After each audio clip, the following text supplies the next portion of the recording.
Big Shaq thought his land in Georgia was sacred, a place of peace, purpose and healing. But one morning he found 3 infants abandoned at the edge of his woods, and nothing in his life would ever be the same. No names, no notes, just soft cries, and secrets buried deeper than the roots beneath his home.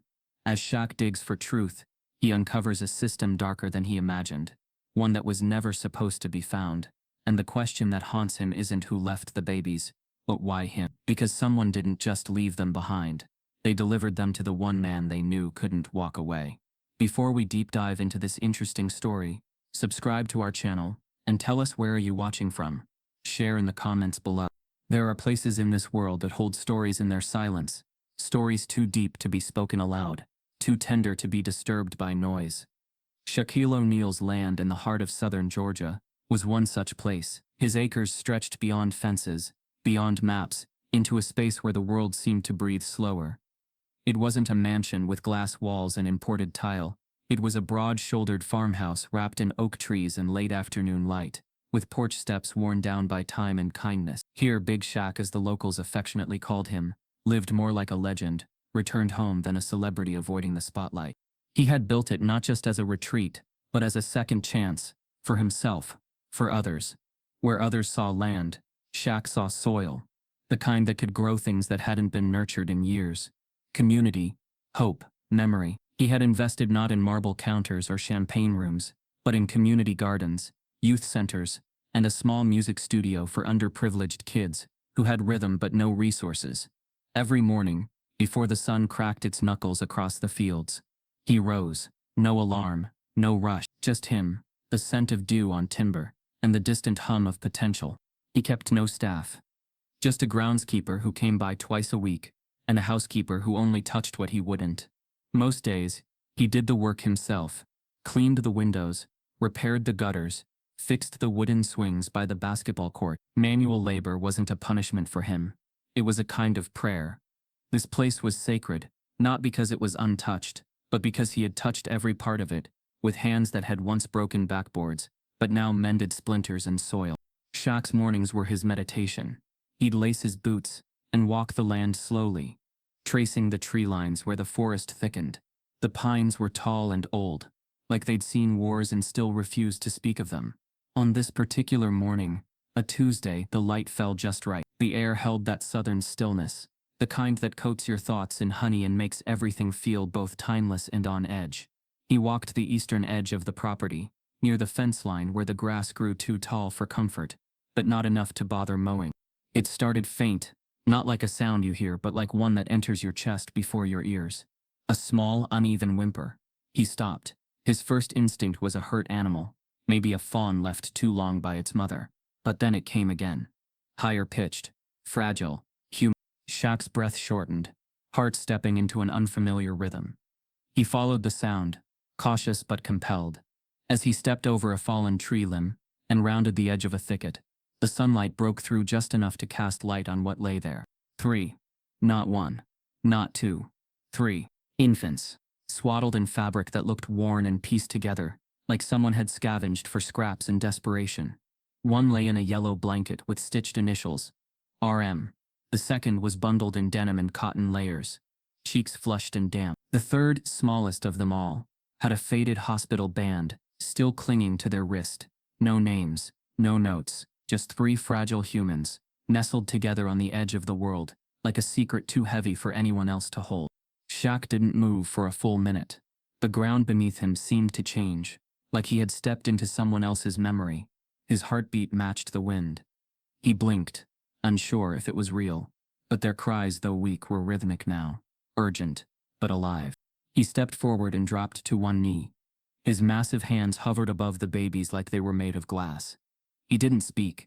Words felt too small for what was in front of him. He scanned the perimeter, eyes darting to the woods, the road beyond the fence, the sky above. Nothing. No movement. No tire tracks. No footprints. Just pine needles and dust. Carefully he lifted the first baby, the one with the hospital band, into his arms. They were light, too light. He pressed their head gently to his chest, feeling the rapid flutter of their heartbeat against his own.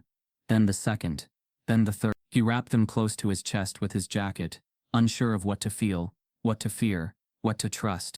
He didn't take them straight to the hospital. He didn't call 911. He brought them inside. His home was warm, clean, quiet. He laid them on the couch, one by one, and covered them in soft blankets. He turned the heat up and brewed tea, not for them but for himself, hands trembling just enough to spill. As the babies rested, he sat in the armchair across from them, eyes never leaving. Their breathing steadied. The one with the hospital band clutched a tiny plush keychain. The one in denim had a deep scratch down their forearm. The one wrapped in yellow had a piece of paper, not a note but half a photo, taped to their back with surgical tape. It was old, blurred, a woman's silhouette in front of a lake, holding something in her arms. The back of the photo read simply, "They are not mistakes." The line repeated in his mind, like a pulse. They are not mistakes. He didn't know what to make of any of it. But his heart was no stranger to grief. This wasn't abandonment. It wasn't random. This was someone trusting him with a burden too heavy for their own back. Someone had chosen this place, his land, for a reason. As night approached, Shaq made them bottles with trembling precision, using formula he found in a cabinet he hadn't touched since his nephew visited 3 years ago. They drank, slowly. He changed them with towels and oversized t-shirts. They slept in the den that night, under the soft amber glow of a reading lamp, while he sat guard in the armchair, wide awake, listening for answers in the silence. The next morning, he paced. He thought of calling child services, of alerting the authorities. But something deeper said no. Not yet.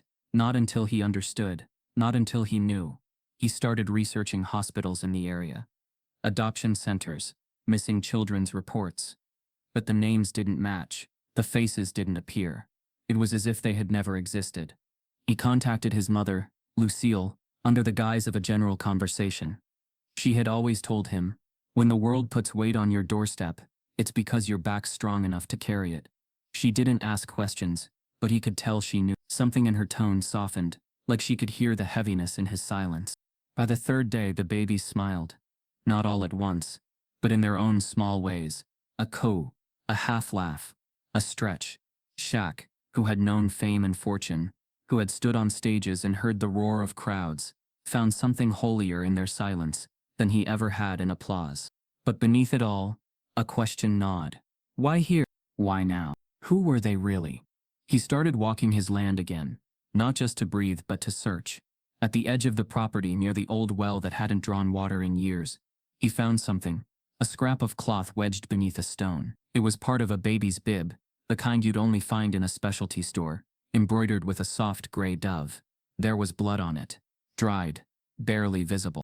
Then came the tracks, faint tire marks near the fence line, covered with pine needles. He followed them with careful steps, tracing them to the old deer path that led to the highway. Someone had been here. Someone who knew the land well enough to disappear, and that someone had wanted Shaq to find them.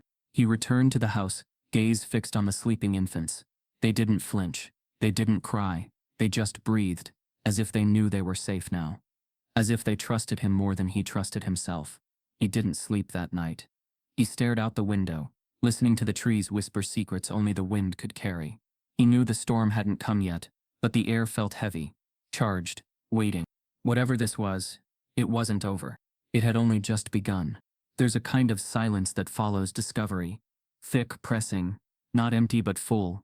It had been over 36 hours since Big Shaq had found the 3 infants on the far edge of his land, and yet every corner of his home still felt like it was holding its breath. The air was heavier, quieter, more watchful, as if the walls themselves had become guardians of a story not yet told.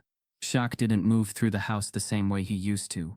His steps had softened, his routines unraveled. His mind, usually grounded in logic and rhythm, now floated in a space between instinct and purpose. He hadn't called the sheriff's office. Not the local hospital. Not even child services. Not yet. It wasn't stubbornness. It wasn't arrogance. It was instinct. Something in his gut said no. This wasn't abandonment, in the traditional sense. This wasn't a tragedy of desperation left on a stranger's porch in the night. No. This was layered, deliberate, weighted. Whoever left those babies there had chosen him. And that choice made the whole thing too personal, too exact, to be accidental. There was meaning beneath the surface, and Shaq had learned, over time, how to sit with meaning before acting on it. Each child, in the warm hum of his den, told a different story without words. The smallest one, swaddled in what looked like pieces of an old nursing blanket, had deep-set gray eyes, unblinking, calm, but far too knowing. A little silver bracelet sat loose around their wrist, engraved with the letter J. Their breathing was steady now, stronger than it had been that first day, as if just being held had jump-started something sacred within them. The second child, round-faced and rosy-cheeked, had curls that framed their face like a halo. They had come wrapped in a handmade patchwork cloth, scraps of denim, flannel, and something that looked like lace, all stitched with care. Their giggle had started that morning, unexpected and sudden, breaking the quiet like sunlight through storm clouds. When Shaq played old soul records from his vinyl stash, Al Green, Donny Hathaway, Etta James, that baby responded like the notes were lullabies from a place they had once known. But it was the third child who unsettled him most. Not in a bad way, but in a pressing one. Their clothes were newer, more deliberate, layers of clean fabric that didn't match the other two. Their eyes darted with subtle sharpness, their fingers gripping tighter, and on their back, hidden beneath the onesie, he found something else that morning.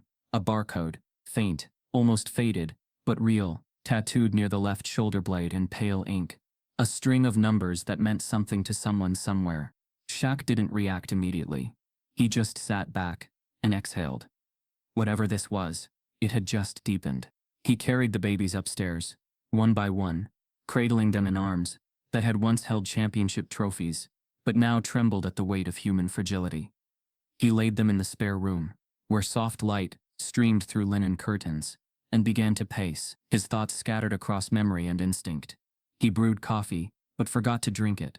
His phone buzzed with missed calls, texts, news alerts. He ignored them all. Instead, his mind slipped back into the soft echoes of childhood, to his mother's voice, Lucille O'Neill, firm but never sharp, strong but never cold. You don't walk away from pain just because it ain't yours. He remembered her saying that once, after they found a stray dog limping near their back alley in Newark. He was 10. He had wanted to walk past, but she stopped him with just that line. They took the dog in, fed it, cared for it. The dog eventually recovered, stayed with them 2 years, and died of old age by Shaq's feet one winter morning. But it wasn't the dog that stuck with him. It was the moment, the lesson, that moral reflex. She had drilled it into him, not with lectures but with actions. Lucille had always been that way. Her empathy was not just a value, it was a discipline, and he had absorbed it the way most sons absorb truth, unconsciously, but permanently. He remembered the way she stood up to a school administrator who had labeled him slow because he spoke less and daydreamed more. She'd walked into that office with fire in her eyes and dignity in her stance, and said, "My boy doesn't talk because he's listening. When he speaks, the world will catch up." Shaq had learned then that protecting people wasn't just about standing tall, it was about kneeling when needed. It was about knowing when silence was a shield, and when it was a cage. He looked back at the baby monitor now blinking softly on the counter. All 3 infants were sleeping again. Peaceful, trusting, vulnerable. He couldn't just hand them over. Not yet. Instead, he sat down at his kitchen table, pulled out a legal pad, and began scribbling thoughts like puzzle pieces. Different origins? Where's the mother? Intentional drop? Why me? Is this connected to something bigger? For hours, he researched online. Missing children, black market adoption cases, hospital thefts, abandonment cases in Georgia and neighboring states. But there was nothing, no matches, no alerts. It was as if the babies didn't exist in any database. He didn't want to spiral into conspiracy theories, but he also didn't believe in perfect coincidences. 3 infants of different ethnicities, dropped together in silence, on his land. It wasn't random. It was chosen. His phone buzzed again. This time it was his daughter, Mara. "Hey Dad, you good?" He paused. Mira always knew when something was off. He forced calm into his voice. "Yeah, baby. Just working on a project." She didn't push, but he could hear her pause. She said, "You ever notice how some people only show up when they need something from you?" Shaq smiled faintly. "All the time." "Well, just remember, your heart's big, but you don't have to carry everything." They hung up, but her words stayed. He walked outside into the fading afternoon, letting the sun paint his skin in slow warmth. The pine trees whispered above. He walked the same path he'd taken the day he found them. Nothing new stood out, until he noticed it. Footprints, not his. Smaller. Lighter. A set of them, pressed into the dirt behind the old tool shed, leading toward the fence, but stopping abruptly. As if someone had paused. As if someone had watched him before leaving. He followed the trail, but it vanished into gravel and grass. Still, it added something he hadn't wanted to admit. Someone had stayed to make sure he found them, and that someone had known he wouldn't walk away. Back inside, he opened the drawer of his study desk and pulled out an old manila envelope. Inside were letters from his mother, handwritten over the years. He flipped through until he found one marked 200. It began simply. Some burdens feel like they're crushing you, but they're actually anchoring you to purpose. He read that line 3 times. That night, Shaq rearranged his entire living room to accommodate the babies. 3 bassinets, a white noise machine, a digital thermometer, and every plush toy he had saved from his own kids' childhoods. He stayed up watching them sleep, eyes fixed, mind churning. He knew the window for reporting them without legal complications was closing. But he also knew he couldn't do it yet. Not until he understood. Not until he peeled back the mystery and found the truth beneath it. By the 4th day, small details emerged. One baby had a faint patterned mark on their neck, like a burn or brand that had partially healed. The barcode on the 3rd baby now seemed more deliberate, placed with precision. The musical bracelet on the 2nd baby began playing faint notes randomly, even without motion notes that seemed coded, like the start of a melody that had no ending. Shaq kept journaling, tracking, observing. Still no news alerts. Still no search parties. Still no missing child posters that matched. And that was perhaps the strangest part. 3 infants missing, and no one appeared to be looking for them. That night, as the sky pulled stars over its shoulders, he sat on the porch with his hands folded and thoughts spinning. Somewhere beyond the trees, someone was waiting. Someone who believed that Shaquille O'Neal, Big Shaq, would do what he had always done. Step up, stand in, protect. And they were right. He didn't know the origin of the babies. He didn't know the scope of the danger, but he knew his role now. He wasn't just a caretaker. He was a line in the sand. Whatever this was, whoever was behind it, they had underestimated one thing. They thought dropping the babies on his land would hide them. What they didn't know was that they'd just given them a home. The pines had always stood like silent guards around Shaq's land, tall, unwavering, with branches that held whispers from generations past. They were calming once, familiar, like nature's own cathedral, their scent laced in every breeze, and their shade stretching like arms in prayer. But after the babies arrived, the trees no longer felt like protectors. They felt like watchers. It began subtly. On the 7th morning since the infants had come into his care, as Shaq brewed his 3rd cup of coffee and read over the latest pages in his worn leather journal, his eyes were drawn to movement beyond the porch rail. Out by the fence line, just beyond where the property dipped into county land, sat a black SUV. It wasn't moving. No lights, no engine hum, just parked. Still. Watch. Shaq stood behind the screen door, mug in hand, body tensing. It wasn't unusual for lost hikers or delivery trucks to idle there occasionally, but those vehicles didn't sit idle for 22 minutes without a purpose. He counted. Not once did anyone exit or approach. It didn't have county plates. The windows were tinted deep enough to swallow light. Then, just as quietly as it came, it reversed and rolled away, tires never spinning fast enough to kick up dust. It vanished into the road bend, without a sound. Shaq stepped outside, the sun warming the deck beneath his bare feet, but there was a chill in the air that hadn't been there before, a kind of quiet that made the birds pause their song. He scanned the tree line again, eyes darting to the underbrush. Nothing moved. Inside, the babies stirred. He moved quickly, back into the house, the unease now fully formed and heavy on his chest. By noon, the baby girl with the musical bracelet, the one he'd begun calling Hope, grew restless. She had been calm the night before, even smiling in her sleep. But now she cried without pause, not the shrill scream of discomfort, but a steady, aching wail, a cry that said something inside her remembered something. It couldn't say out loud. Shaq tried everything. Bottle, blanket, rocking. Nothing worked.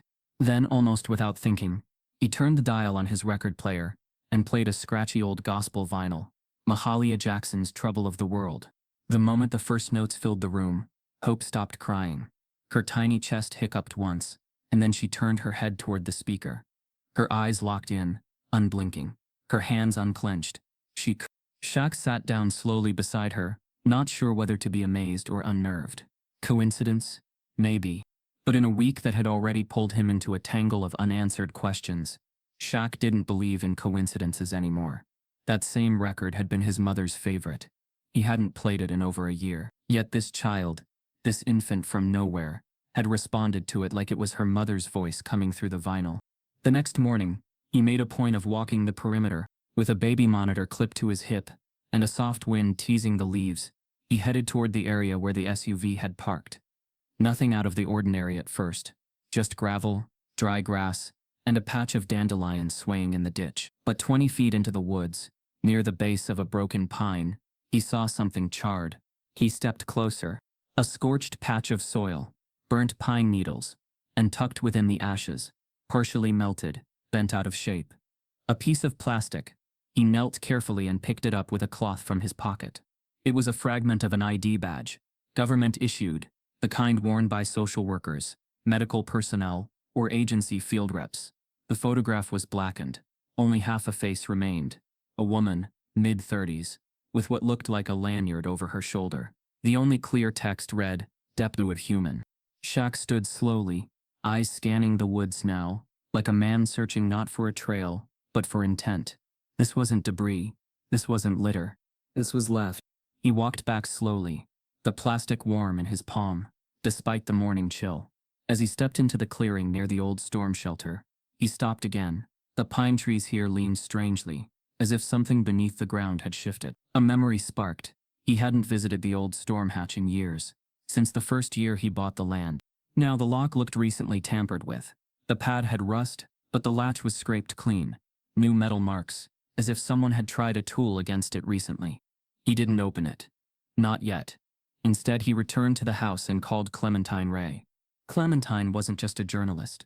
She was a fire starter in a paper dress, a local investigative writer, who never backed down from a dead lead. They had met years ago during a charity build for a youth rec center. Shaq trusted her instincts, even more than his own sometimes. If anyone knew how to pull meaning out of silence, it was her. "You ever hear about anyone burning IDs near private property?" he asked, keeping his voice low. "Babies sleeping just down the hall." Clementine paused. "Not recently. But you finding one?" "Scorched. Government issued. Edge of my land." "What kind of ID?" "Human Services." "That's all I could read." "Shaq," she said, her voice shifting. "That's not the kind of thing you sit on." "I'm not sitting. I'm watching. Someone's already watching me." He explained the SUV. The music reaction. The barcode. The footprints. Clementine, silent at first, finally said, "Give me a day. I'll pull what I can." Shaq hung up and sat down with the babies again. He couldn't shake the feeling that he wasn't just protecting them. He was now involved in something far deeper than guardianship. Hope's bracelet, the burned ID, the gospel reaction. These weren't just signals. They were breadcrumbs. That night he stayed on the porch long after sunset. Moonlight blanketed the property in cold silver.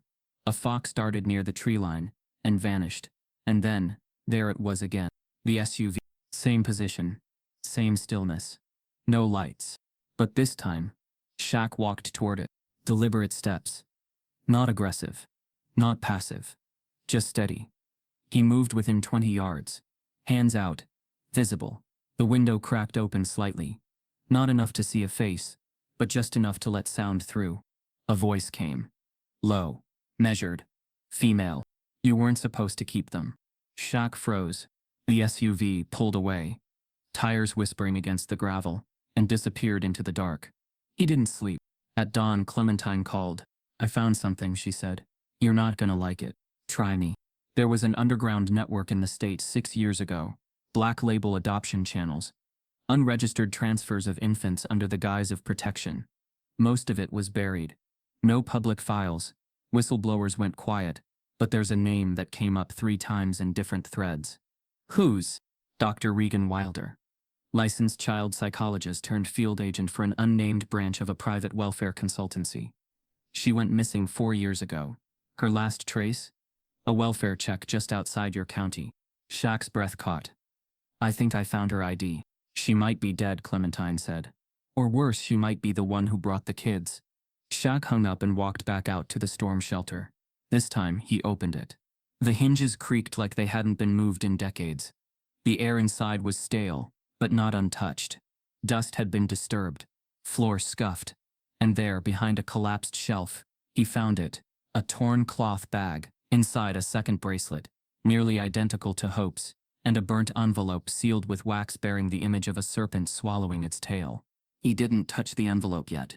Instead, he stared down into the dim storm shelter, realizing fully for the first time that the land he had thought of as sacred, as peaceful as untouched, had already been used, had already been marked by something before he ever called it home. The babies hadn't just been dropped here. They had been delivered to him, because someone believed that a heart as big as his wouldn't just shelter them. It would uncover the truth. You'd be surprised what trauma does, he replied. And respectfully, Mr. O'Neill, sometimes people just know you've got money and heart. Maybe someone thought you'd take them in. Shaq leaned forward. So if someone dropped 3 infants near your home, you'd just assume it was a gift basket of trouble and move on? Forney's eyes narrowed. I didn't say that. No. But you didn't say anything real either. The conversation ended 5 minutes later with a polite dismissal. Forney assured him they'd open a file and monitor the situation, but the lack of questions, the too easy conclusions, told Shaq what he needed to know. They weren't interested in finding out where those babies came from. They were interested in making sure someone else handled it. He tried the sheriff's office next, where he was greeted with forced enthusiasm, a handshake too tight, and coffee offered before he even sat down. Sheriff Dalton Marsh had been elected 3 times by people who believed in tradition, which meant he didn't like surprises and hated stories that didn't fit into neat headlines. Shaq told him the same story. The response was faster this time. Well, let's not go stirring pots just yet, Shaquille, the sheriff said, smiling in that way that felt more like a warning than warmth. I know you mean well. I really do. But I'd be careful about making assumptions. This county don't always take kindly to things being turned into circus acts. Shaq kept his face unreadable. I'm not starting a circus. I'm trying to protect 3 children. And God bless you for it. But maybe, just maybe, you let the professionals do their job. Shaq leaned back, not breaking eye contact. Are you doing yours? Dalton didn't answer. He stood, gave Shaq a firm pat on the back, and walked him out to the parking lot with all the charm of a man who had once learned how to smile while saying no. By the time he reached First Faith Baptist Church later that afternoon, Shaq wasn't expecting cooperation. He was testing character. He approached Pastor Ellison after the midweek sermon, when the crowd had thinned out and the air still smelled of old hymnals and fresh coffee. I need your help, Shaq said, quiet but direct. I think someone trusted me with something I wasn't supposed to see. The pastor, a man who had once given sermons about standing up for the least of these, hesitated. His gaze dropped to the floor.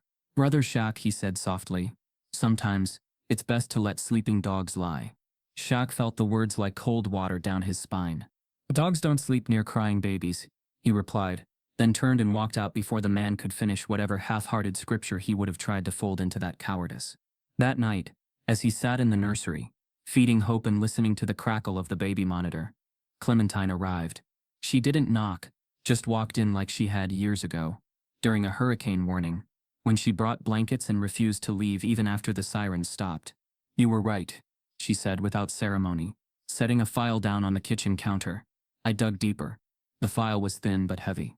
Inside were partial records from a sealed juvenile protection program that had gone offline 4 years earlier, transfers of undocumented infants, blacked out lines, vague notes about field relocations, and in the corner of one document, a small stamped logo of a serpent swallowing its tail. I've seen that, Shaq muttered, already reaching for the envelope from the shelter. He laid them side by side. Same symbol. Same ink tone. Clementine exhaled. Shaq, you're not the first to come across silence like this. What do you mean? 2 years ago, a woman named Meredith Troy filed a report about missing infants in Macon County. She said she was investigating a chain of unsanctioned adoptions, babies moved without papers, families erased. The case never opened. She was fired, and her house was vandalized. She left town the next month. Shaq looked down at the babies again, now sleeping under the warm hum of the ceiling fan. They were still, but not fragile, not broken, just waiting for someone to keep looking. "So what happened to the others?" he asked. Clementine hesitated. "Nobody knows." A long silence fell between them. Outside, the wind moved through the pine trees, like breath through a throat filled with secrets. The town beyond his land was closing its doors, turning off its porch lights, and locking its truths away for another night. But Shaq knew something now, deep in his bones. This wasn't just about babies or burned IDs or bad systems. It was about a town that had learned how to look away, and a man who had finally decided not to. It began with a cough. Not loud, not frantic, just enough to catch Shaq's attention in the quiet stillness of early morning. Ray, the second oldest of the three babies, had been unusually quiet the night before. He hadn't smiled, hadn't reached toward the mobile spinning above the crib, hadn't responded to the usual hum of Otis Redding that played softly through the speakers. Shaq had noticed, of course. He noticed everything now, but he hadn't wanted to panic. Babies got tired. They had off days, just like everyone else. But when Ray coughed again that morning, and Shaq lifted him into his arms, only to feel the unnerving heat rising from the boy's skin, he knew something was wrong. The drive to the hospital was a blur. The other two babies stayed with Clementine, who had by now made herself a quiet fixture in the house. No words were exchanged, just a look, a nod, and then Shaq was gone, Ray wrapped tightly in a blanket, tucked to his chest like a promise he couldn't afford to break. Newton General was a small hospital, the kind that still used clipboards and smelled faintly of antiseptic and old coffee. The pediatric nurse didn't hesitate when she saw Shaq's face. Fame still carried weight, but there was something deeper in the way he spoke that made her move faster than usual. Within 10 minutes, Ray was being examined. Vitals were taken, blood drawn, and Shaq sat outside the exam room, jaw clenched, hands clasped, heart pounding in a rhythm too big for the quiet hallway. 2 hours passed, then 3. When the doctor finally stepped out, his face was calm, but not casual. "We're treating it as a viral infection," he said. "Mild respiratory distress, nothing life-threatening, but there's something odd." Shaq stood slowly. "What do you mean?" "The blanket he was wrapped in," the doctor said, holding up a swatch of deep blue cloth. It was unusually thick for baby fabric, so the nurse ran her hands over it. She felt something embedded. From his coat pocket, he pulled out a small plastic bag. Inside it, a microchip, no bigger than a grain of rice, encased in clear resin. Shaq took it, blinking at it as if the plastic could speak. Where was it? "Sewn into the inner hem. You'd never feel it unless you were really looking.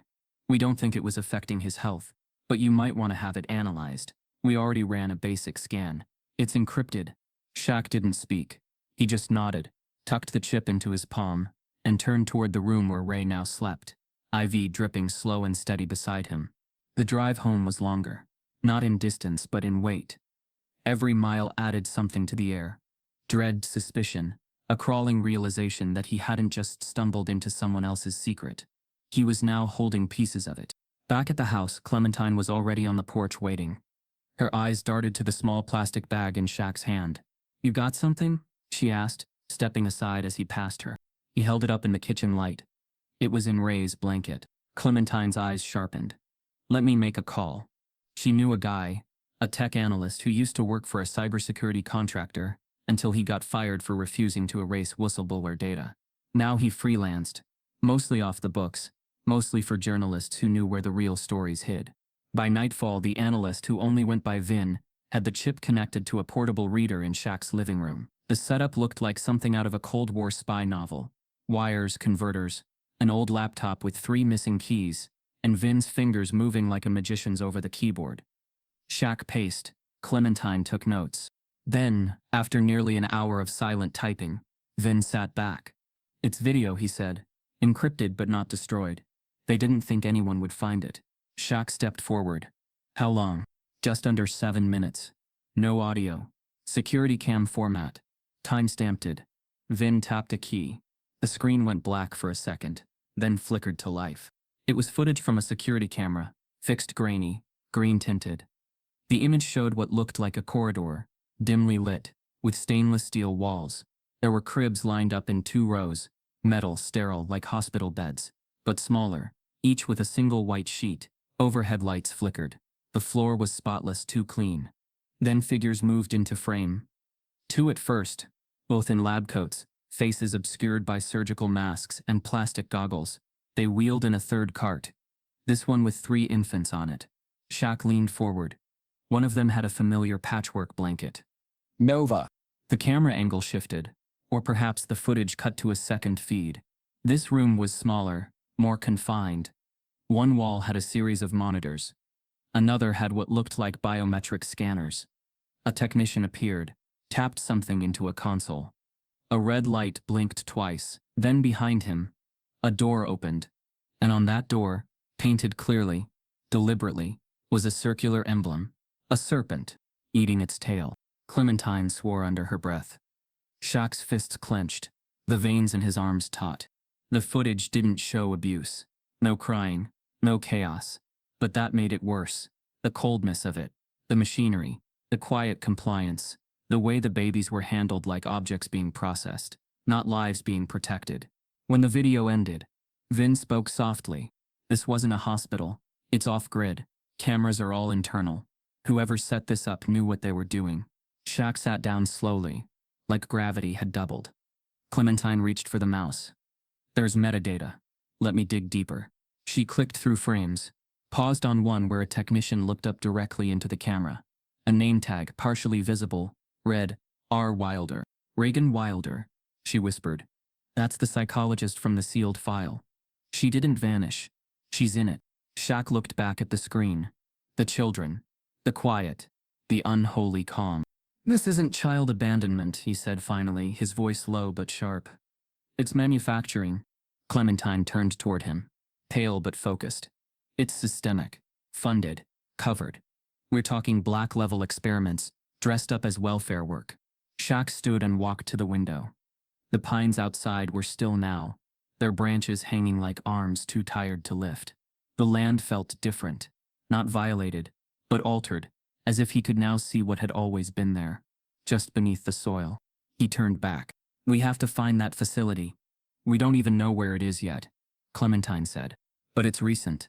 The timestamp was from last week. Vin raised a finger. I might have something. Coordinates. Hidden in the chip's log. Masked, but embedded. Shaq's heart thudded. How close? Vin typed fast, squinting. Southwest, 98 miles. Remote zone near the border of Talbot County. Old industrial sector. No formal records. Shaq looked to Clementine. You ever heard of a place out there? She nodded slowly. Used to be an agricultural processing facility. Shut down years ago. Rumors it got sold, but no one knew to who. Shaq's mind moved fast now. Ray was still recovering. Hope and Nova were quiet. But watching him with that same eerie awareness, the house was no longer just a safe space. It was a headquarters, a battlefield waiting for plans. We're not dropping this, he said. We're going to expose it. Whatever this is, they wanted it to stay in the dark. But these kids didn't end up in the light by accident. Clementine nodded. We'll dig. Carefully. Build evidence.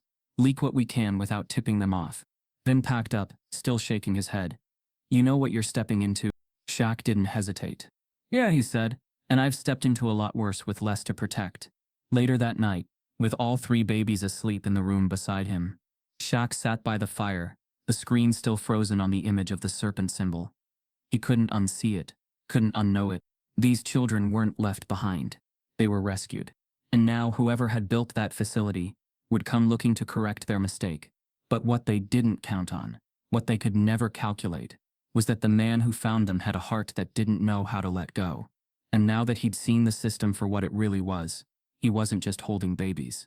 He was holding proof, and proof had power. Then one line, circled 3 times.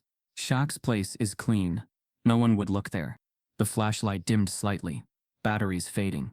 Or maybe it was just the weight of what he'd read pressing on his chest like a hand that didn't want him to breathe. Shaq stepped back, key and notebook in one hand, rattle in the other, and ascended from the shelter. The light outside burned his eyes at first. Everything above ground felt too bright now, like it was hiding something behind the glare. He didn't speak on the walk back. Didn't rush. Just moved like someone trying not to wake a house full of sleeping truths. When he returned, Clementine was waiting in the kitchen with coffee and questions in her eyes. He placed the items on the counter.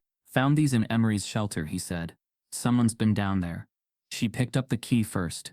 That tag, this is part of a filing system. Not just a door key. Something indexed.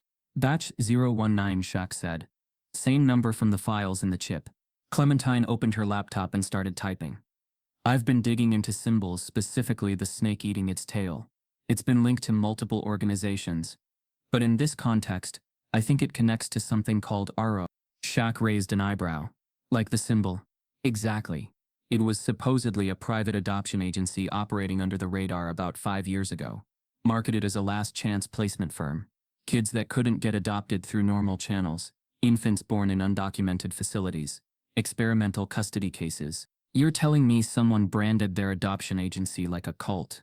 Not officially. But the people who ran it weren't standard. They had medical staff. Behavioral scientists. Geneticists. Shaq's face darkened. They weren't placing babies. They were testing them. Exactly. And when it started attracting attention, the name vanished. Website taken down. Legal shell companies. Dissolved. But the symbols, the batch numbers, those are breadcrumbs. And this key? It might be connected to one of their storage sites or facilities. She turned the rattle over in her hand. And this? I don't know, but the initials are. Clementine looked up. E.W. Erin Wilder? R. Wilder's sister. No. Her daughter. I found a partial record this morning. Erin Wilder, born in 2018, listed under a pseudonym on an adoption list tied to RO's silent files. She was supposedly placed, but there's no follow-up. No legal trail. Just like these kids. Shaq exhaled. The pieces were fitting together, but the picture they were forming was darker than he expected. So this was never about accidental abandonment. He said, someone saved these kids from that system. Pulled them from the batch before whatever was supposed to happen, and left them where no one would suspect. Left them with you, Clementine added. Because they knew your land, your patterns, maybe even your heart. Shaq didn't speak. He turned and looked through the window at the yard, where Hope and Nova now played beneath the shade of a tree. A soft breeze turning the wind chimes into lullabies. These children were survivors, carriers of secrets bigger than themselves, and now everything in him burned with one question. What had they escaped from? And more urgently, would that thing come looking to take them back? The key with the tag felt heavier now. A map, maybe, or a door waiting to be opened. The burned notebook was proof of internal fracture. Someone inside the system had tried to fight back, and the rattle, a symbol of innocence once stolen, then hidden, now found again. This wasn't just about 3 babies anymore. This was about the ones who didn't make it out. This was about the others. Shaq and Clementine spent the rest of the day scanning the notebook, logging every entry, photographing every page. Clementine would cross-reference the tag number against the limited internal records she had accessed. Shaq would return to the shelter, this time to document it fully. Every inch of ground would be scanned, cataloged, and preserved. The house, once a refuge, had become something else entirely now. A vault, a frontline, and perhaps most dangerously, a witness. The deeper Shaq dug, the less human the system began to feel. The warmth of his home, the laughter of 3 children echoing through its walls, contrasted sharply with the cold, surgical language of files, tags, burned notebooks, and metadata that pointed not to protection, but design. Each discovery chipped away at the illusion that this had been a one-time act of abandonment. What lay underneath was something older, more calculated, and quietly monstrous. Batch 019. That number had become a riddle threaded through every clue he'd uncovered. From the hidden chip in Ray's blanket, to the scorched notes found in the storm shelter, the same designation reappeared, not as a file name, but as an identity marker, like a product label. Like someone somewhere had sorted children into categories before they were even given names. Clementine, tirelessly sifting through the labyrinth of her sources, eventually found a name buried inside a redacted whistleblower document, buried so deep it was never meant to be retrieved. Ronan Creed, she said one night, sliding a printed page across Shaq's table. Former foster care compliance officer. Georgia's state level. Went dark 5 years ago, right after a trafficking scandal that got silenced under national security review. He was never charged, never cleared, just gone. Creed, Shaq muttered, eyes narrowing. No middle name? None on record. Not even a family address. It's like he scrubbed himself before disappearing. But he hadn't vanished completely. One of Clementine's sources, a former case manager who only agreed to speak through burner texts, dropped a lead. Ronan was still alive, still in Georgia, living off-grid near a defunct gas station turned mechanic's garage 2 counties over. No digital footprint, no license renewal, just ghost stories. It was enough. Shaq left the babies with Clementine. No entourage, no driver, just a borrowed pickup, a quiet resolve, and a voice in his head that sounded a lot like his mother's. You don't follow shadows unless you're ready to stand in one. The road there was lined with tall grass, rusting farm equipment, and silence so thick it made his ears ring. The mechanic's garage sat like a relic, peeling paint, shattered signs, and a row of hollow-eyed vehicles whose best years had died decades ago. A wind chime made from bottle caps clinked lazily in the doorway. Shaq stepped inside. The air was heavy with oil, dust, and something older, forgotten time. The garage was dimly lit, most of the light coming from a cracked skylight. Over and there, under the hood of a 1970s Camaro, stood a man with silver-streaked hair, a denim jacket, and shoulders hunched from years of carrying truths no one wanted. "You're looking for service?" the man asked, voice low, not turning around.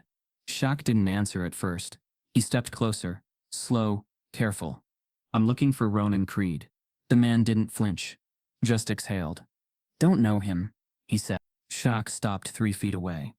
"That's strange. You've got his eyes." That did it. Ronan closed the hood and turned. His face was weathered, marked by time and guilt. Eyes sharp, haunted. He looked at Shaq the way people look at earthquakes in slow motion, stunned, but not surprised.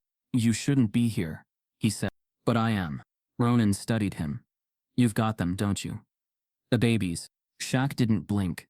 3 of them. They weren't supposed to make it out. Shaq's jaw tightened. Then someone broke the rules. Ronan moved to a side bench and pulled out a flask. Didn't offer it.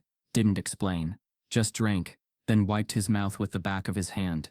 "They were building perfect babies," he said, voice almost too calm. Batch 019 was part of a long experiment, funded, covered, protected by layers of bureaucracy. So thick they made the truth a myth. Designed pregnancies, gene-selected embryos, behavioral mapping before birth. No parents, just controlled environments. Shaq's stomach turned. "That's not science. That's trafficking." Ronan nodded slowly. "They called it welfare innovation. Said it would fix the adoption crisis. Build children without trauma. No abandonment. No foster drift. Just clean starts." And who decided what perfect meant? Ronan looked up, and for a second the flicker of conscience returned to his eyes. "That's why I walked away." Shaq stepped closer. "Why me? Why were they left on my land?" "I don't know," Ronan said. "But someone on the inside tried to burn it down. Tried to destroy the records. You weren't supposed to find them. No one was." He reached beneath the workbench and pulled out a file folder. Yellowed, brittle. On the front, Batch 09 handwritten in black marker, smudged with age. "Take it," Ronan said. "That's all I've got. But you should know. They're still watching. They don't care who you are, only what you've seen." Shaq reached for the file, his hands steady, but his breath heavy. "Why stay here?" he asked. "Why not run?" Ronan gave a sad smile. "I already did. This is just where running ended."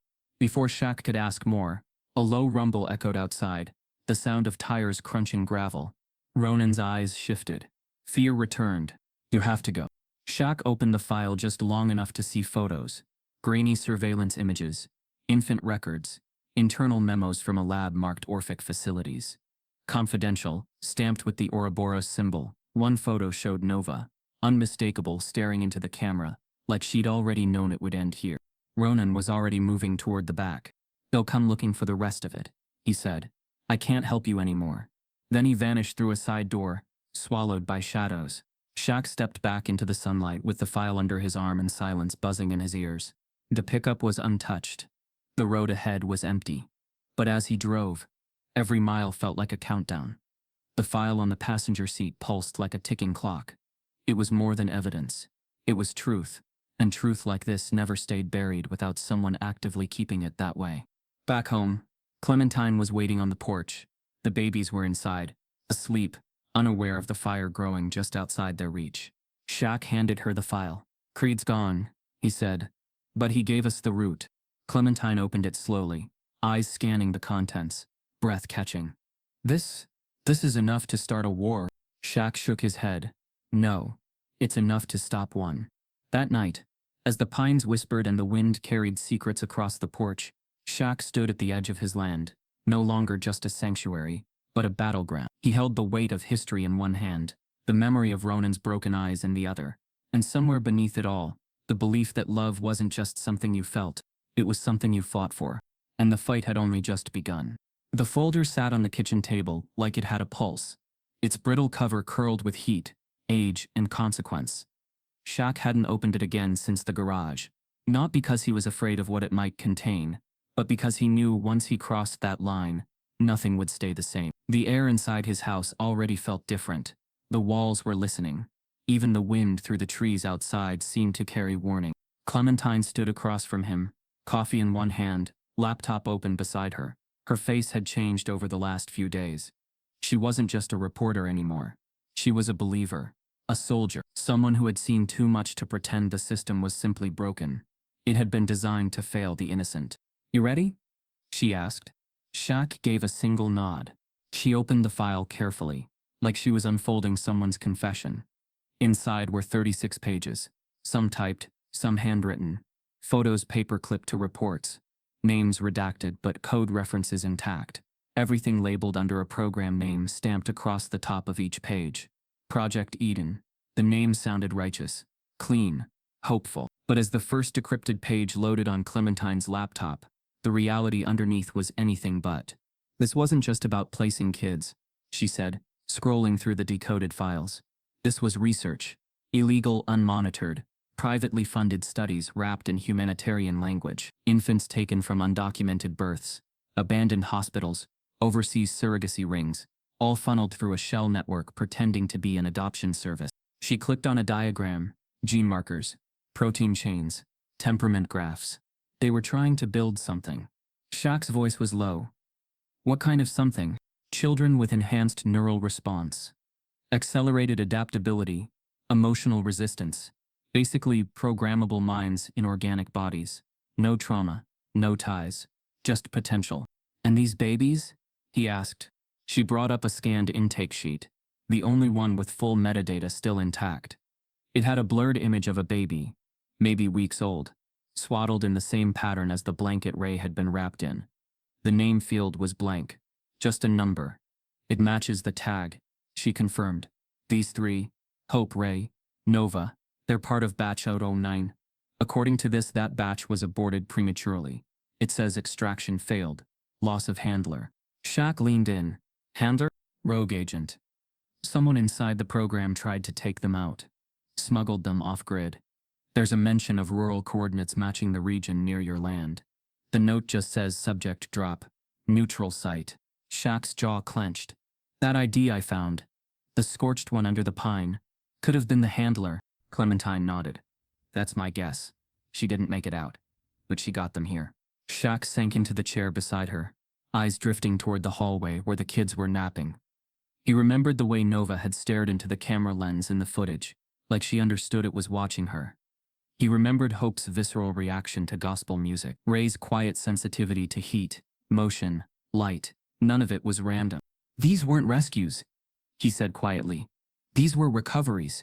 These kids, they were taken from something designed to own them. Clementine clicked to another document. This one a chain of internal memos from a private research entity known only as Aurum Therapeutics, fronting as a behavioral analytics group, based out of Switzerland. No legal ties, no U.S. operations registered, but one facility mentioned, Georgia, facility code E7. Status abandoned. Whatever was happening in this state, it's tied to Aurum, she said. They closed the physical site 2 years ago, but they never stopped the experiments. They just moved them deeper underground, changed faces, changed names. And now, Shaq said, they want their property back. She didn't correct him, because he was right. The deeper they dug, the more terrifying the scope became. Dozens of infants per batch. Experimental conditioning techniques. Documentation of infants, exposed to low-light isolation, multilingual auditory cycles, and biometric adaptation protocols, all before their first birthdays. And then, silence. The file stopped. Batch N028 was listed as discontinued. Batch N021, redacted entirely. But one phrase repeated across multiple pages, contain exposure. Shaq exhaled.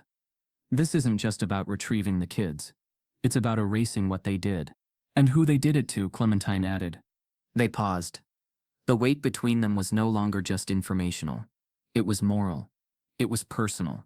The children sleeping in the next room weren't just lucky survivors. They were evidence. Living proof of something horrific and ongoing. The people who built Project Eden didn't lose track of these kids. They were hunting them. Silently. Systematically. Because the longer they were out in the open, the more dangerous the truth became. Clementine turned to her notebook and scribbled a list of names they'd found buried in the metadata. Former scientists, midwives, transport handlers, all presumed dead or vanished. But one stuck out, not because of who she was, but what she had done. Dr. Leona Greaves, listed as lead compliance officer Project Eden. Last known location, Maryland. Status deceased though no cause or obituary was listed. I don't think she's dead, Clementine whispered. I think she went dark. She was the architect of Batch 1. If anyone knows where the bodies are buried, metaphorically and literally, it's her. Shaq stood up and began to pace. His body, still massive and composed, moved with the weight of someone carrying more than just responsibility. He looked out the window, past the trees, past the stretch of gravel that led out into the rest of the world. What happens if they find us first? Clementine didn't answer right away, but her expression said it all. This wasn't just surveillance anymore. This was a countdown. Later that evening, while the babies were being fed and the sun began to lower its guard, Shaq stood at the kitchen table with the original manila envelope from Creed. He pulled out the last item inside, a second USB drive. No label, just a deep scratch on one side, like it had been scraped in panic. He plugged it into the laptop. One file. A single video, time-stamped 2 days before Shaq had found the babies. The footage was shaky, taken on a hidden camera. It showed a woman, late 30s, olive jacket, panic in her eyes, carrying 3 bundled infants across what looked like a back road. A truck honked in the distance. She ducked, hid behind a tree, whispered into a small recorder. If you're seeing this, I didn't make it. The drop is clean. The land is safe. I chose him because he has no price. He has no leash. He won't stop. She looked directly into the camera.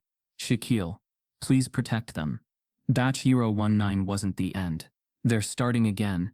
The video cut to black. Shaq stood motionless for a long time, jaw tight, pulse pounding. It wasn't just about what had happened. It was about what was coming. He turned to Clementine. We need to go public.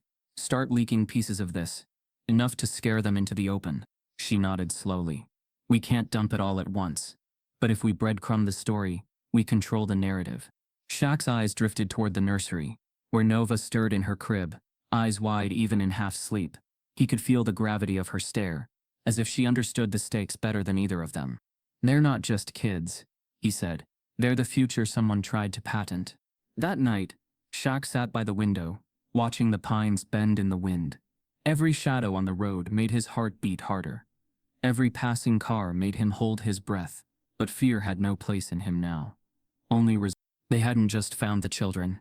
They'd inherited a war, and he intended to finish what someone else had died trying to start. There had been a time when Shaquille O'Neal preferred to keep his name and his home separate.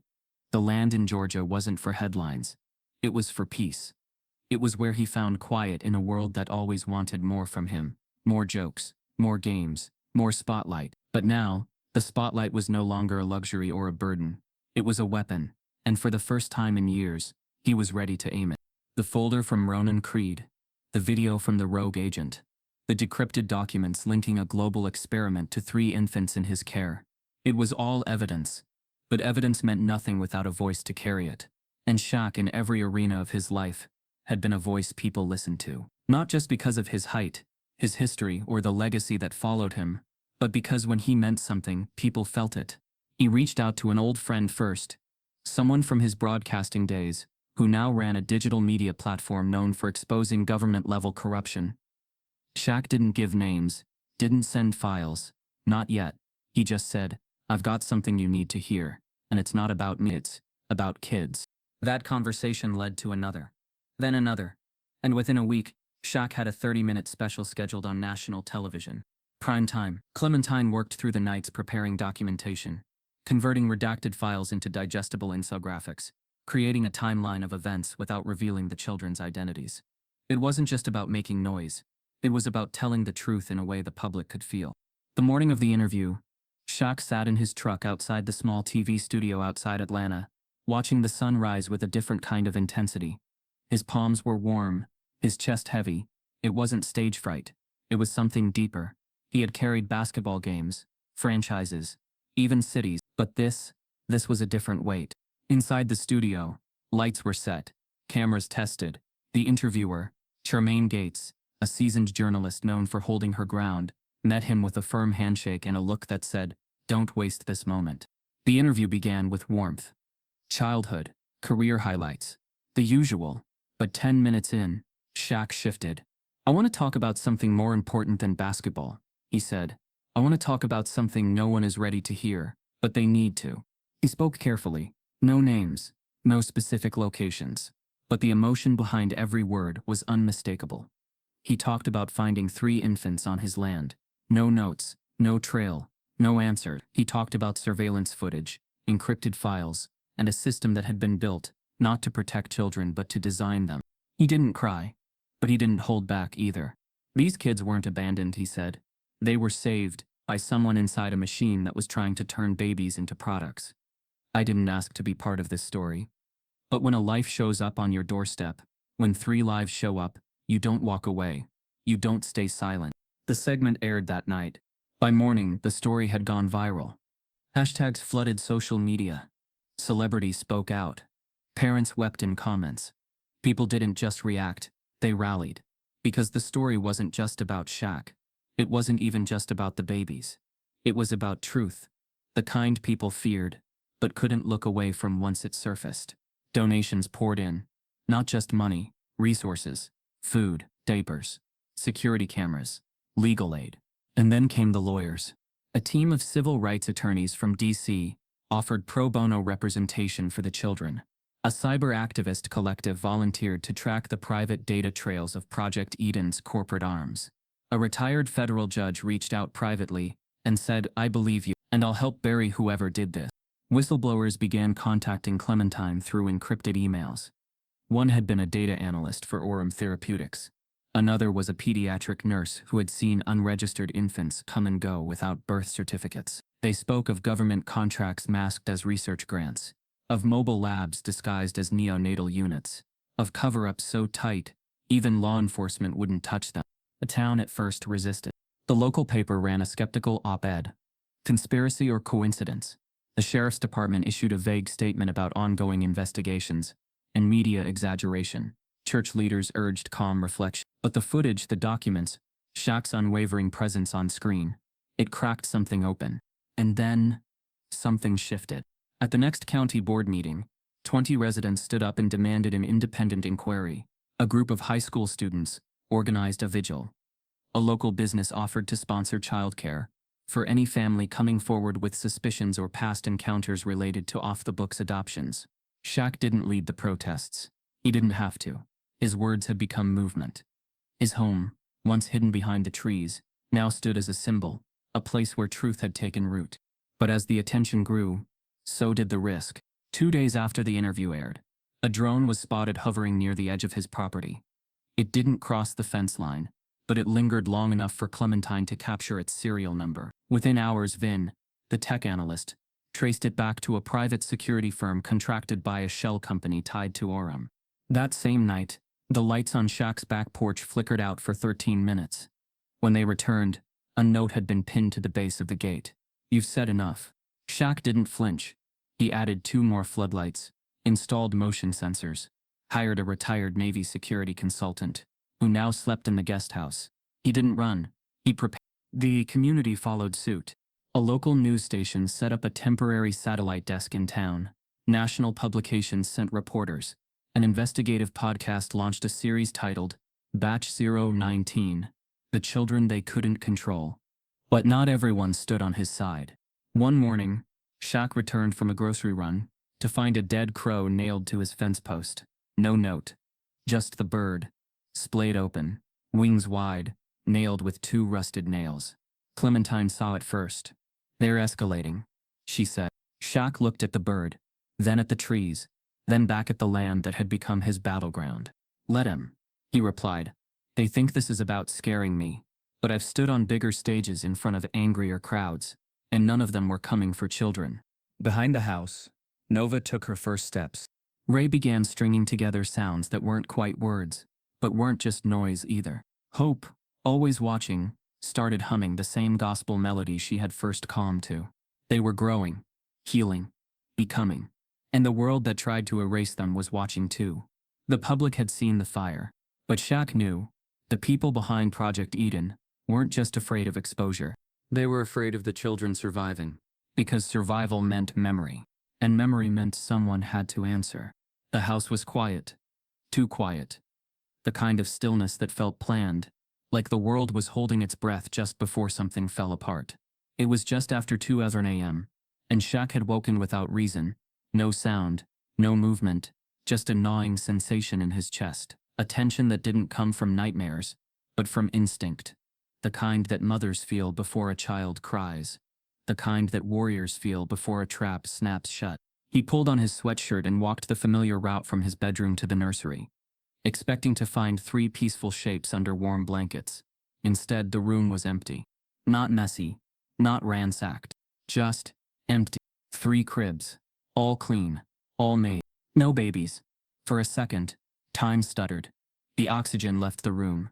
Then came the rush, heart slamming into his ribs, panic igniting like gasoline on dry leaves. He stumbled back, calling their names, as if they could answer. Hope, Ray, Nova, even knowing it was impossible. He tore through the house, no signs of forced entry, no broken windows, nothing overturned. The security system hadn't triggered. But when he checked the footage, everything changed. On the monitor, black and white grain swirled on screen. Timestamp 1:37 a.m. 2 figures approached the back porch. One tall, unmistakable, shoulders bent under the weight of his past. Ronan Creed. The second, a woman in a white coat, face obscured by the shadow of a baseball cap, moving with clinical precision. They didn't break in. They used a key, walked through like they belonged. Shaq's breath caught. His body froze mid-step. He watched as the woman walked straight to the nursery, picked up the babies one by one, and passed them to Ronan, who cradled them with something disturbingly close to care. Then they were gone. 12 minutes. No struggle. No hesitation. A van rolled into frame. No plates. Gone. Shaq stood there, trembling. His mind reeled, unable to settle on a single emotion. Fury collided with disbelief. Grief tangled with betrayal. He fell into the armchair near the hallway, phone in his hand but unable to remember who to call. Clementine found him 40 minutes later, standing barefoot in the yard under the motion lights, staring into the dark. "They're gone," he said, voice flat, deadened. She followed him inside. He showed her the footage. They watched it 3 times. Neither spoke. Then Clementine whispered, "Why would Ronan?" She didn't finish, because the next second Shaq's phone buzzed. Unknown number. Voicemail. He played it. Ronan's voice low, fractured, urgent. "I know what this looks like, but listen to me. Listen. I owed you. I owed them. I didn't let them take the real ones. I switched them 2 nights ago. The kids they took were decoys, medically stabilized infants from a safe house in Tallahassee. Yours are safe. For now, but you don't have much time. Once they realize, they'll burn everything to the ground, including you. Find the ledger I left under the porch. It has the location. Move fast, and tell the girl with the pen she was right." The message ended. Shaq stood still. His breath returned like a crashing wave. Clementine leaned in. Shake. "Wait, what does he mean, decoys? Tallahassee?" Shaq didn't respond. He ran outside to the porch, dropped to his knees, and began tearing up the loose slats by hand. The 4th one popped free with a splintered snap. Underneath, wrapped in plastic, was a thin leather-bound notebook. Inside, a hand-drawn map, coordinates, and a page that read 019 True Files, Cold Storage, Extraction Records, Site Haven End. Clementine looked at it, mouth tight. Haven End's a known private retirement compound. But there's been rumors for years that the facility's lower levels were used for non-medical storage. It's got armed gates, no digital logs, quiet as a graveyard. Shaq was already grabbing his duffel. You said they're safe for now. I'm not letting now become later. But Clementine caught his wrist. You go in there alone. You risk everything. If this facility is tied to Eden or Orem, they're watching it. You step in, they'll know you're alive, and they'll come straight for you. Shaq's eyes didn't waver. Good. He wasn't the same man who'd discovered 3 babies on his land. He wasn't just reacting anymore. He was moving with purpose, sharpened by loss and revelation. Clementine made a call to Vin, who confirmed the coordinates matched a private logistics terminal listed under an LLC tied to Orem's Eastern Division. That site's not just off-grid, Vin said. It's erased. You won't find it on county records. And if you do, it's listed as a water treatment substation. She relayed the information, but Shaq was already loading the truck. Within the hour they were on the road. 97 miles later, they reached the edge of Haven End. Surrounded by dense woods and double fencing, the building looked like every high-end retirement complex. Manicured hedges, white stone facade, clean lines meant to imply peace. But no one was sitting on benches. No walkers, no nurses. Too quiet. Shaq used the old maintenance path marked on Ronan's map, a trail behind the structure that led to a sealed metal door half covered in moss. Clementine followed. Inside, the air turned colder. The floor sloped downward, and then they found it. Behind a set of rusted storage shelves, hidden beneath a collapsed maintenance sign, was a reinforced wall panel. Shaq found the slot, inserted the key Ronan had left with the map. The door hissed open. Inside, the cold hit instantly. Rows of sealed incubators, monitors blinking softly, crates labeled with codes matching the batch 019 designation. But in the center, 3 portable carriers. Familiar, marked with tags that matched the baby's birth bands. Shaq rushed forward. There they were. Hope, Ray, Nova, sleeping. Alive. The same quiet rhythm, the same features, the same impossible calm. Clementine covered her mouth, tears already streaking down her face. They're safe, she whispered. He really did it. Shaq lifted Nova first. She stirred, opened her eyes, and looked up like she'd been expecting him. Hope's bracelet let out a soft chime as he carried her, and Ray's tiny hand clutched the front of his shirt like memory itself. They left the facility without interference. No alarms. No guards. But the silence was temporary. Back home, Vin sent a single message to Clementine's encrypted laptop. They know. Drone footage picked up your entry at Haven End. One of their systems just flagged batch 019 as active. They're coming. Shaq didn't panic. He just stared at his land, his home, the children now back in his arms. You said they'd burn everything, he muttered. Let them try, because this time, he wasn't just sheltering children. He was protecting living proof, and he wasn't standing alone anymore. The agency's mistake wasn't losing the babies. It was underestimating what would happen if the right man found them. And now, they were out of time. By the time dawn cracked over Georgia's fields, something in Shaq had already shifted. The fire inside him, once a quiet ember fed by instinct and decency, now burned at full blaze. The days of waiting, of cautiously peeling back layers of secrets, they were over. The moment Ronan switched the babies and gave him the ledger, everything changed. He was no longer trying to find the truth. He was going to deliver it. Directly, publicly, and with witnesses. Clementine had spent the last 2 nights cross-referencing maps, facility logs, and long-expired zoning records. The symbol kept surfacing, the Ouroboros, never officially tied to anything, yet always hovering in the corners of shell companies, deregistered institutions, and property transfers, done in darkness. What caught her eye was a closed courthouse just outside Atlanta, a once functional building shut down due to structural issues years ago. But the public reason didn't hold up.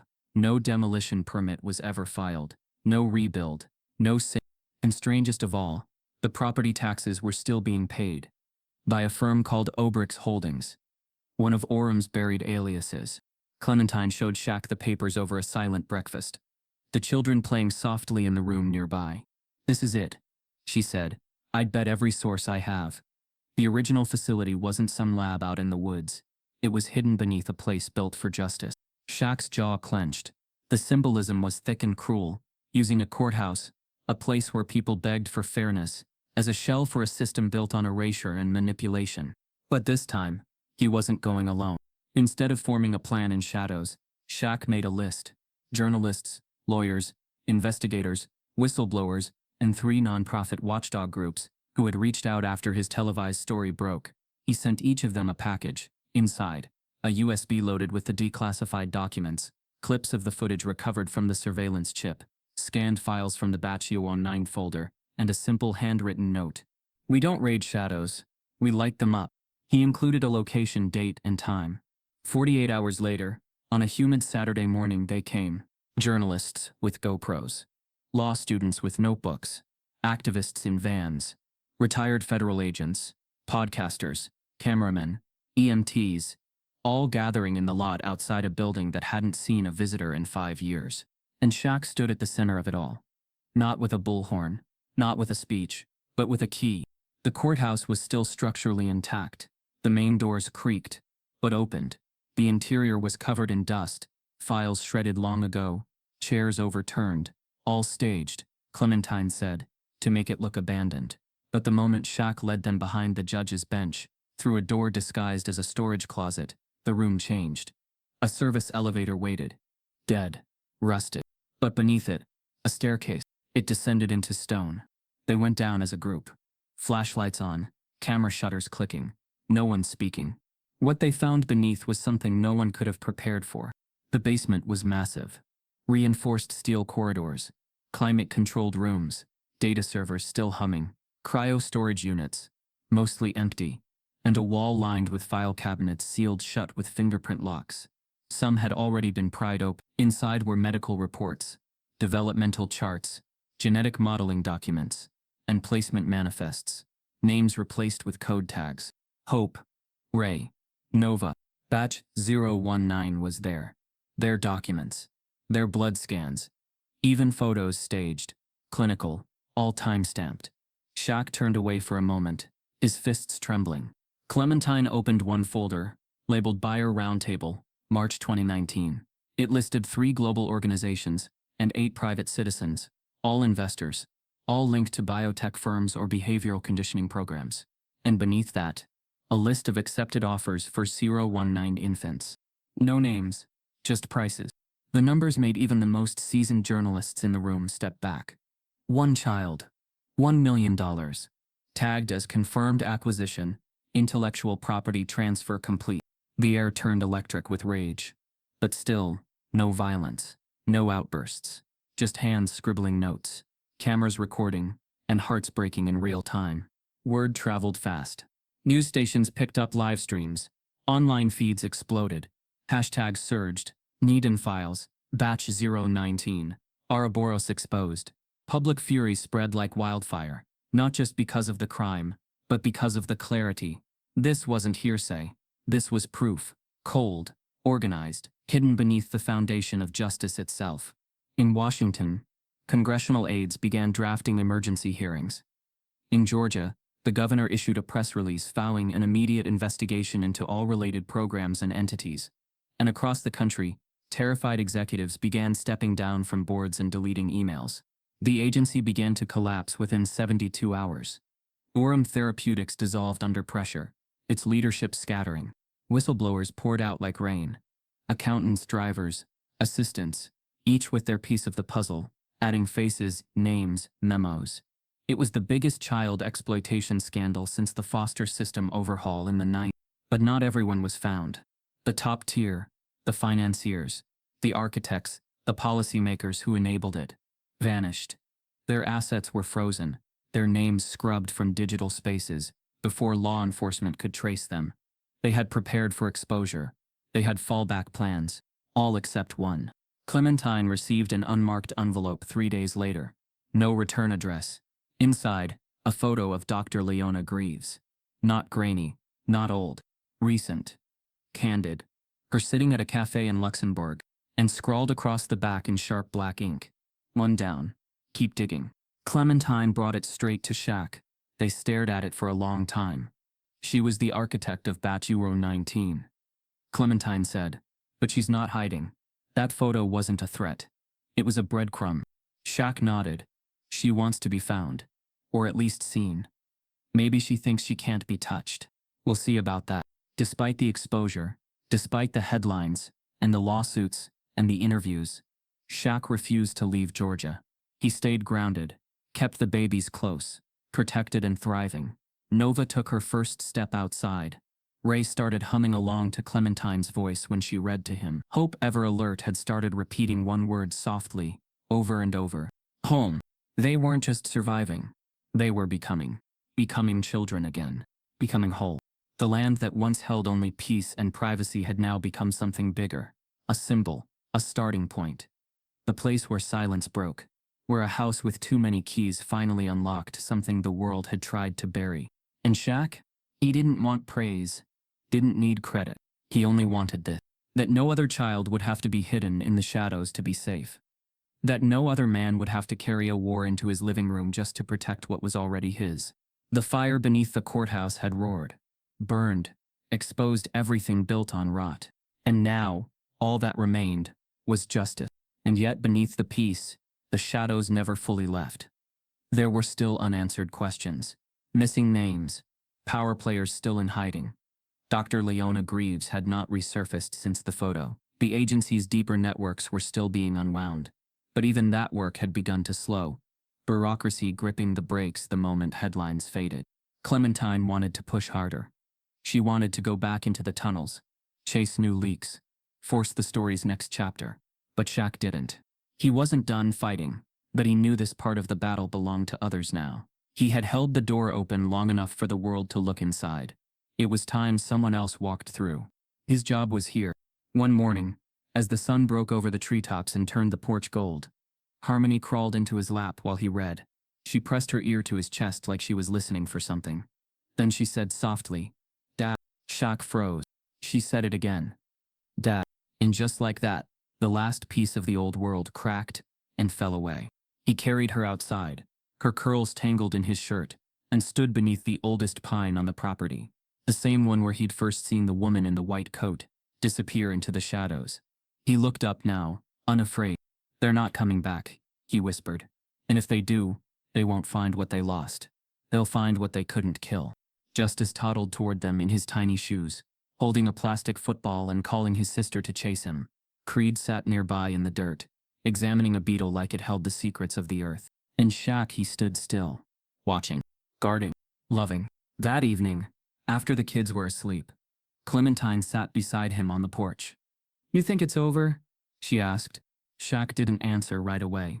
He sipped his tea, listened to the wind, the kind of silence that didn't mean danger, but peace. "I don't think stories like this ever end," he said finally. "But I think this part of the chapter's done."